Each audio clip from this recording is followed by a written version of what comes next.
A particle physicist eventually succeeded in creating the teleporting machine, only to learn that its objects were being transported to an alternate dimension.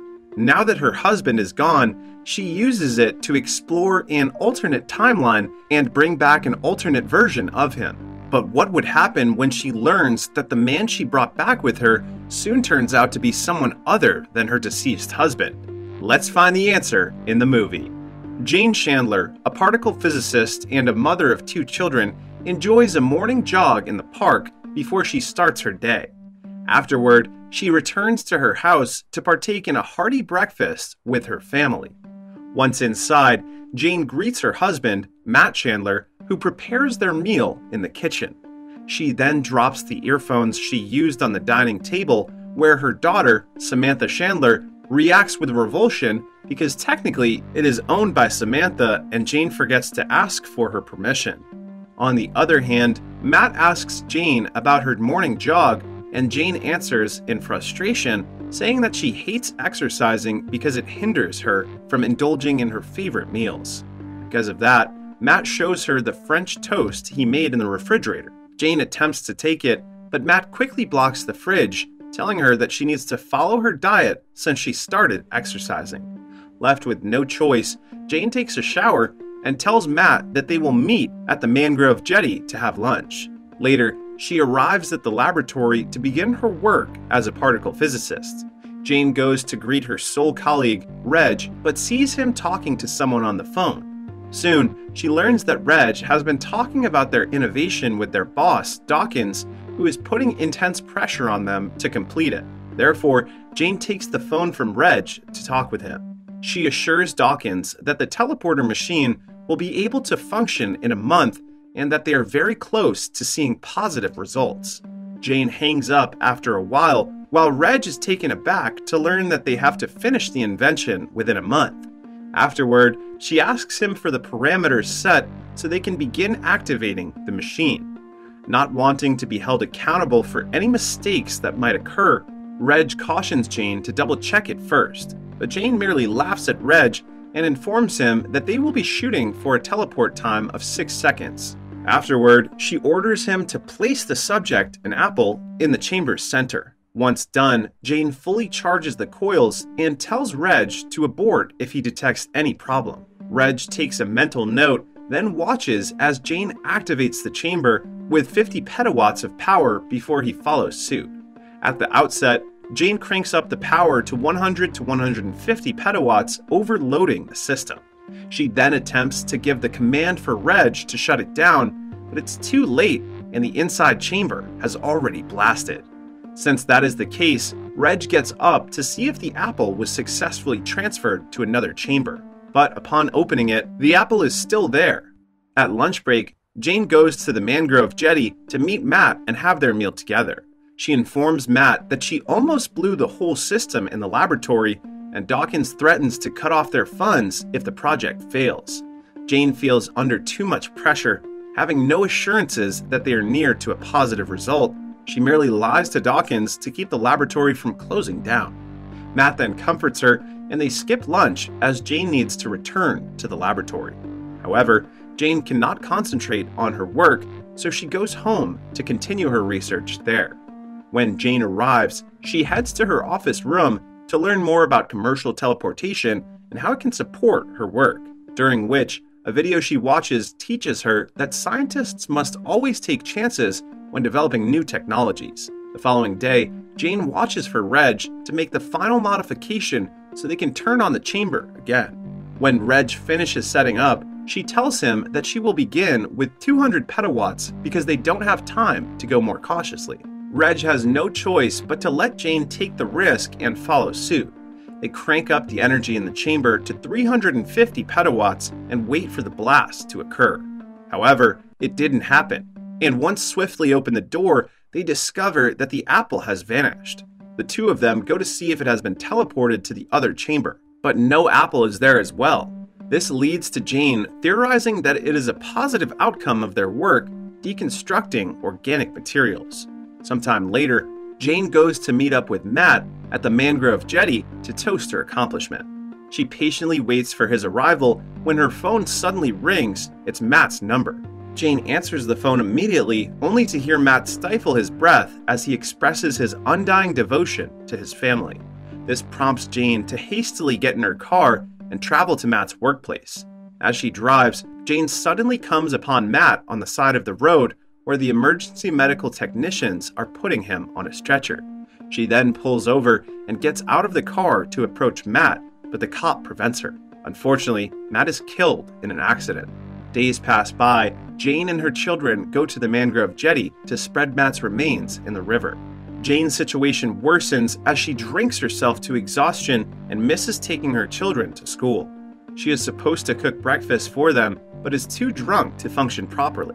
A while later, Jane's sister, Ruth, picks up the kids from school and tells them to start their schoolwork as she will talk to their mother. Afterward, Ruth heads upstairs and discovers Jane lying on the floor, struggling to make it to the bed. Ruth wakes her up and consoles her by suggesting that she must engage in some activity to distract herself from the grief at Matt's passing. The following day, Jane returns to work and runs through the data on her last test with Reg. She examines it, hypothesizing that maybe the apple did arrive at its destination, which is actually the alternate dimension. Believing that is the case, Jane quickly calls Reg and informs him about it, saying that the apple went via Tegmark's theory of parallel worlds when transferred to the other chamber. In a nutshell, their teleporter machine can transfer physical items to another dimension. However, Reg still appears befuddled, so Jane goes to the laboratory and explains to him. She then suggests that another scientist in the parallel universe might be researching the same things they do. With Reg still raising doubts about her conclusion, Jane abruptly cuts off him and proposes to verify her theory by waiting for the other scientists in the alternate realm to respond. Reg has no choice but to concede to Jane's notion, saying that he will provide their parameters shortly. Then, he takes out a pen and paper while Jane dictates. Reg specifies 350 petawatts and 36.9 hertz as the frequency at which the coils must be shifted for the teleportation to succeed. Jane then places it inside the chamber and begins the procedure. Once done, she tells Reg to wait for it and storms out of the laboratory. The following day, Jane cooks her children a burnt pancake for breakfast when suddenly Reg calls her. In a flash, she picks up. Reg tells her to meet him in the laboratory because he has something to show her. Jane arrives promptly and finds a new piece of paper inside the chamber that contains a written response. But she has her doubts and thinks this could be just Reg messing with her. At some point, the internal chamber blasts, making the two stop talking. Jane then opens it and sees an apple with a bite on it, the vanished subject they used for the teleportation last time. Finally, having proved that her theory is correct, she makes another attempt to communicate with the people in the other dimension. She uses an antique camera to send for teleportation, hoping they will receive a recorded video. Minutes later, the internal chamber blasts again. They take the antique camera to check and get surprised as they watch a videotape of another Jane wearing a pantsuit and looking relatively unconcerned upon receiving contact from another world. Beyond that, they also witness a laboratory strikingly similar to their own, but only lit entirely by red light. After establishing that there is a universe that is identical to their own, Jane advises visiting it. But Reg is unconvinced, warning her that even a millimeter of variation in the chamber's specifications is enough to destroy their body. Since that is the case, Jane agrees with Reg. However, Jane visits Ruth at her house after work and favors her to look after the children just in case something might happen to her. Ruth agrees and assures Jane that she will stay by their side no matter what happens. The following day, while Reg is out of the laboratory, Jane attempts to visit the parallel universe. Because she can't shake her grief for Matt, Jane decides to visit the alternate dimension and track down a replica of Matt. The teleportation succeeds, and Jane finds herself in a laboratory she saw in the video yesterday. Then, she opens the chamber and suddenly feels lightheaded from the effects of the teleportation. Despite that, she still manages to get up and goes outside to the mangrove jetty. Jane hopes to see Matt there because it has become their usual spot whenever they meet. Soon after she arrives, she experiences joyousness at the sight of a living Matt. Jane steps forward to greet him, but Matt recoils in shock since he believes she is dead. This prompts Jane to explain that she comes from a parallel universe where both she and the kids are doing fine and healthy. However, Matt still looks confused and tells her they don't have kids. Since that is the case, she continues to explain that the work they are trying to achieve in the laboratory has paid off. Matt then nods, trying to absorb what she says. Afterward, Jane reveals that back in her homeworld, he was killed in a vehicle crash, which Matt claims is how Jane died in his universe. Yet Jane only ignores it. She does not mind it anymore, for she only thinks about touching Matt again and bringing him to her home world. A while later, Jane and Matt return, and Reg unexpectedly finds them in the laboratory. Reg is shocked to see Matt, causing him to chastise Jane for dragging people across the dimensions, asking her how she will explain to everyone that her husband is back from the dead. Jane just reassures Reg that the situation is well under control and that he must not worry. Jane then returns home early, surprising Ruth. She asks Ruth to go home early since she's taking the kids to the movies. After Ruth leaves, Jane prepares her children for the news about Matt by first explaining the concept of parallel worlds.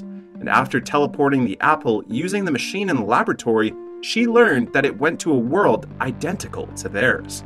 When she realizes her kids are taking in the information, Jane tells them that she traveled to that world and discovered Matt. Because of that, Jane's daughter, Samantha, asks Matt's whereabouts, and Jane says he is in a car down the road. Samantha stops paying attention to what Jane says and rushes out the door to see him. So, Jane and Jack go after her, and there they find Matt staring out over the lawn. The two kids run toward Matt and hug him tight. Afterward, they all return to the house so that Matt can catch up with their children. Jack is curious about their identical version of themselves in the parallel world, to which Matt responds there are no him and Samantha. Jane instantly corrects Jack, reminding him she had only mentioned finding a world similar to theirs, revealing that she died in Matt's world, so there is no other Jane than her. However, Jack and Samantha are still yearning for more information as they continue to press for clarification. Consequently, Matt excuses himself and informs Jane that he needs to rest. While Matt is resting, Jane talks with her children, reminding them not to tell anyone about Matt. The following day, Jane returns to her morning jog before joining her family for breakfast. She now feels energetic again after seeing that her family is complete. Meanwhile, it appears that Jack and Samantha are uneasy about having Matt stay with them, noticing that he can't cook the same way as their biological father. They also notice that Matt's energy differs from their biological father, who is always full of life and vigor as he sends them to school in the morning. When the next day comes, Jane discovers a high taser in Matt's pocket and asks him its purpose. Matt answers, telling her that it serves as self-defense in his violent world. He also reveals that its high taser can fire a charge and kill a person instantly. A while later, Jane and Matt are eating breakfast with the children when suddenly they hear knocks on the door. Therefore, Matt leaves the house while Jack and Jane check the person outside, who appears to be Jane's mother. Fortunately, Matt is already gone before Jane's mother sees him. Upon getting to the dining table, Jane's mother spots a fourth used plate, so Jack quickly explains he has an extra serving. Thankfully, Jane's mother buys Jack's excuses and leaves the house soon. Meanwhile, Matt takes a walk in the park when suddenly their neighbor spots him. Discovering that Matt is still secretly alive, he wants to strike a bargain with him. He says that Matt can maintain his secret in exchange for half of the insurance money he received after faking his death. Matt, infuriated, pulls out his high-tech taser to inflict a lethal jolt on the neighbor's chest. Upon his return, he finds Jane irritated for making her worry about where he could have been, so Matt assures her it won't happen again. The following day, Jane is driving home from work when the police officers unexpectedly pull over her car. As she complies, the police officer asks her if she has seen anything strange when she drove by the park earlier that day. Jane did drive by the park, but she hasn't seen anything from the ordinary after passing through the area. The detective then walks up to her, explaining that they are approaching passing drivers to find out if they saw a murder. Back home, Jane asks Matt if he had noticed anything in the park earlier. Matt denies, saying he walked along the river, not in the park. Next morning, Matt visits Samantha in her room and discovers she is sketching his face with progressively bloodshot eyes. This leads to Matt's escalation of aggression as he shouts at Samantha for insulting him. Then, he locks himself in the room as his paranoia heightens, but quickly regains composure when Jane knocks. Matt opens the door, and Jane informs him that she and the children will stay at Ruth's house while he cools himself down. Once they arrive at Ruth's house, Jane unexpectedly receives a call from Matt, asking her where she's heading after dropping off the children. Hearing Jane say she's going to the laboratory for work, Matt asks if Reg will be there. Jane then verifies the information by stating that she requires Reg's presence due to his status as her assistant. After the talk, Jane heads to the laboratory and informs Reg that she wants to return Matt to his own world because he's starting to act strange lately. But first, in an effort to understand his anger problem, she chooses to travel to his world and investigate his background. But before booting it up the machine, he tells her about his at-home experiment in constructing additional tools for their joint project.